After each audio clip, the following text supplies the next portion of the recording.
Мы в прошлых передачах рассматривали параллели чувашских рун тюркскими, древнеболгарскими, древневенгерскими рунами. В этой передаче будем рассматривать параллели хазарскими рунами, так как предки чувашей, сувары-булгары, 300 лет совместно проживали в хазарском каганате. Этот руна Камал. У сувара-булгар, предков чувашей, есть несколько парных рун.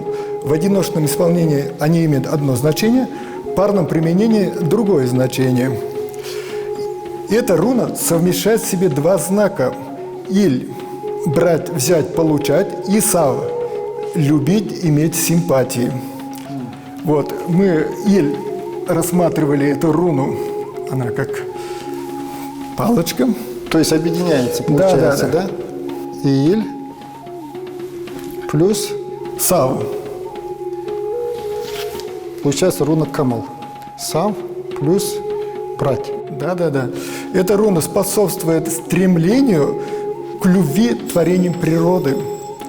Поэтому наш народ издревле любил природу, творение природы, почитали природу. Это все вложено в рунах, древних письменах нашего народа. Еще какая особенность у этой руны? У этой руны в начальном слоговом письме она читается как «К». «К». Да. В начале слова, да? Да, в начале слова «К». Угу. «Ке» и «Ку». Так, да? Да, и «Ку».